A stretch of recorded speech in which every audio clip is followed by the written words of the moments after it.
שלום, שמי דן. היום אני פותח בסדרת הרצאות בנושא תכנון לרווח בענף הסעדה. נושא ההרצאה, ניתוח תפריט. רבים ממפעילי שירותי המזון נוהגים לצפות לרווח במקום לתכנן אותו.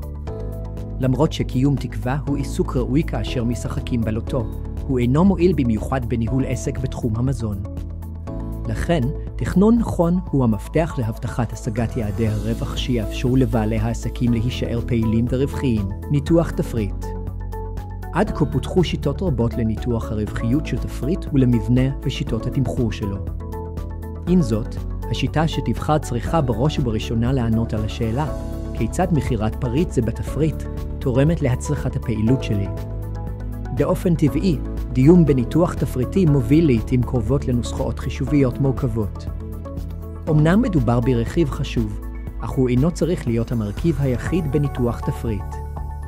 לדוגמה, דן מפעיל מסעדה משפחתית מצליחה בשם אוכלים טעים אצל דן. המסעדה הייתה בבעלות משפחתו במשך 3 דורות. אחד מהפריטים בתפריט הוא קיש תרד בחמאה ופרמזן. המנה לא נמכרת לעתים קרובות, אך גם תרד וגם פרמזן הם מרכיבים נפוצים במנות פופולריות אחרות. אז למה דן שומר על המנה הזו במקום בולט בתפריט? הסיבה פשוטה, והיא כלל לא קשורה לפיננסים, זו הייתה המנה האהובה על סבו של דן. כסימן הוקרה לסבו, שייסד את העסק והיווה השראה ליחס החם לשירות הלקוחות, המנה נותרת בתפריט בכל עדכון מחדש. לכן, ניתוח תפריט הוא יותר מרק מספרים. הוא כולל שיווק, סוציולוגיה, פסיכולוגיה ורגשות. בסופו של דבר, הלקוחות אינם מגיבים לניתוחים פיננסיים מורכבים, אלא לתיאור המנות, המיקום שלהן בתפריט, המחיר שלהן והפופולריות שלהן. אמנם הניתוח הפיננסי חשוב, אך הוא רק חלק אחד, אף שהוא משמעותי, מתוך התמונה הכוללת של ניתוח התפריט. מדוע ניתוח תפריט חשוב? למנהל עסק בענף המזון, ניתוח תפריט הוא תחום המחייב מחקר מעמיק. מרכיבים כמו תמחור, עיצוב, מבנה והצגת המנות משפיעים באופן משמעותי על הצלחת העסק. מנהל שלא מבין כיצד התפריט משפיע על העסק, דומה לבריסטה שלא מבין כיצד מכינים כוס קפה טובה. משתנים מרכזיים בניתוח תפריט. אם תבחן את שיטות הניתוח הנפוצות, תגלה שכל אחת מהן מתמקדת במשתנים תפעוליים שונים. 1. אחוז עלות המזון. 2. פופולריות המנה. 3. תרומת הרווחה הגולמי. 4. מחיר המכירה. 5. הוצאות משתנות. 6. הוצאות קבועות. תרשים 1 מתאר 3 גישות עיקריות לניתוח תפריט. 1. ניתוח לפי אחוז עלות מזון, כולל משתנים שנבדקים כמו עלות מזון ופופולריות.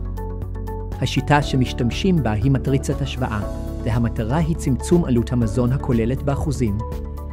2. ניתוח לפי תרומת הרווח, כולל משתנים שנבדקים כמו תרומת רווחה גולמי ופופולריות. השיטה שמשתמשים בה היא מטריצת השוואה, והמטרה היא מקסום הרווח הגולמי. 3. ניתוח ערך יעד, כולל משתנים שנבדקים כמו תרומת רווח גולמי באחוזים, פופולריות, מחיר מכירה, הוצאות משתנות באחוזים ועלות מזון באחוזים. השיטה שמשתמשים בה היא נוסחה אלגברית, והמטרה היא השגת יעד רווחיות מוגדר מראש באחוזים. ניתוח מטריצות. כפי שמוצג בתרשים 1, השיטות מאפשרות לבצע השוואות בין פריטים שונים בתפריט.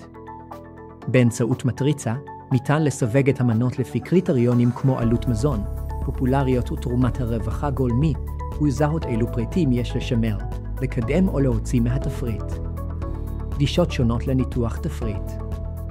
לכל גישה לניתוח תפריט יש תומכים ומתנגדים, אך הבנה מעמיקה של כל אחת מהן תעזור לך לפתח את הפילוסופיה האישית שלך לגבי ניתוח תפריטים.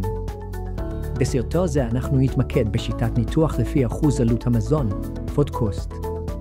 ניתוח תפריט המתמקד באחוז עלות המזון הוא השיטה הוותיקה והמסורתית ביותר.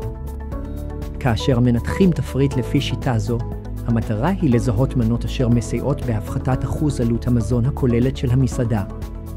ההיגיון מאחורי שיטה זו הוא שאחוז עלות מזון נמוך יותר מותיר יותר מרווחי המכירות לכיסוי הוצאות תפעוליות אחרות. עם זאת, אחת הביקורות על גישה זו היא שעלולה להיווצר העדפה של מנות עם אחוז עלות מזון נמוך על פני מנות עם עלות מזון גבוהה יותר, גם אם האחרונות תורמות רווחים גבוהים יותר לעסק. דוגמה לשימוש בגישת אחוז עלות המזון. נבחן את המקרה של דן, מנהל מסעדת סטייקים. במסעדתה יש 10 מנות עיקריות בתפריט, וכל מנה כוללת נתונים לגבי העלות, מחיר המכירה והפופולריות שלה. חישוב אחוז עלות המזון של דן. כדי לחשב מחיר מכירה ממוצע, דן מחלק את סך כל ההכנסות 100,000 ש"ח במספר המנות שנמכרו 1,500. כדי לחשב אחוז עלות המזון הכולל, הוא מחלק את סך עלות המזון הכוללת בהכנסות הכוללות. חלוקת המנות לפי קטגוריות. כדי לנתח את התפריט שלו באמצעות שיטת אחוז עלות המזון, דן מסווג את המנות לפי 2 משתנים מרכזיים. אחוז עלות המזון של המנה, food cost. פופולריות המנה, מספר היחידות שנמכרו. מכיוון שאחוז עלות המזון הממוצע של המסעדה עומד על 34%, דן קובע כי מנה עם עלות מזון גבוהה מ-34% תחשב למנה עם עלות מזון גבוהה. מנה עם עלות מזון נמוכה מ-34% תחשב למנה עם עלות מזון נמוכה. באופן דומה, מכיוון שנמכרו 1,500 מנות עיקריות בתקופה הנחקרת ויש 10 אפשרויות בתפריט, התפלגות שווה תוביל למכירה של 150 יחידות מכל מנה. לכן, דן קובע כי מנה שנמכרה ביותר מ-150 יחידות תחשב למנה פופולרית. מנה שנמכרה בפחות מ-150 יחידות תחשב למנה לא פופולרית. באמצעות קטגוריות אלה, ניתן לנתח אילו מנות כדאי לקדם, לשפר או להסיר מהתפריט כדי להגדיל את הרווחיות. לאחר שקבע את הסיווגים הללו, דן יכול לבנות מטריצה שמסווגת את המנות בתפריט לפי עלות מזון ופופולריות. כיצד להשתמש בתוצאות המטריצה? מנות במשבצת 1, עלות גבוהה, פופולריות נמוכה, עשויות להיות בעייתיות. יש לשקול להסיר אותן מהתפריט או לשנות את תמחורן כדי להפוך אותן לאטרקטיביות יותר. מנות במשבצת 2, עלות גבוהה, פופולריות גבוהה, דורשות איזון נכון. ניתן לשקול העלאת מחירים או צמצום עלויות חומרי הגלם כדי לשפר את רווחיותן. מנות במשבצת 3, עלות נמוכה, פופולריות נמוכה, דורשות שיפור שיווקי. ניתן לשפר את מיקומן בתפריט, להוסיף תיאור מפתה או להוריד מעט את מחיריהן כדי להגביר את מחירותיהן. מנות במשבצת 4, עלות נמוכה, פופולריות גבוהה, יש לקדם ולשמר בתפריט. יש להדגיש אותן בתפריט, למקם אותן במקומות בולטים ולעודד את הלקוחות להזמין אותן. מתי שיטת ניתוח זו אפקטיבית? שימוש באחוז עלות מזון להערכת תפריט הוא מהיר, פשוט להוכיח את היעילות שלו. עם זאת, חשוב לזכור שאם אחוז עלות המזון גבוה מדי, ייתכן שהעסק לא ישאיר לעצמו מספיק רווח לכיסוי הוצאות תפעול ורווחיות. מצד שני, לא מומלץ לקדם רק מנות בעלות נמוכה על חשבון מנות עם אחוז עלות גבוה אך רווח בולמי גבוה. לדוגמה, רבים סבורים כי עדיף שמנת מזון תהיה עם עלות מזון של 20% ולא 40%. עם זאת, נבחן את ההשוואה הבאה. חזה עוף נמכר ב-50 שקל, כאשר עלותו היא 10 שקל, 20% עלות מזון. נוטל רווח של 40 שקל לכיסוי עלויות אחרות. סטייק נמכר ב-100 שקל, כאשר עלותו היא 40 שקל, 40% עלות מזון.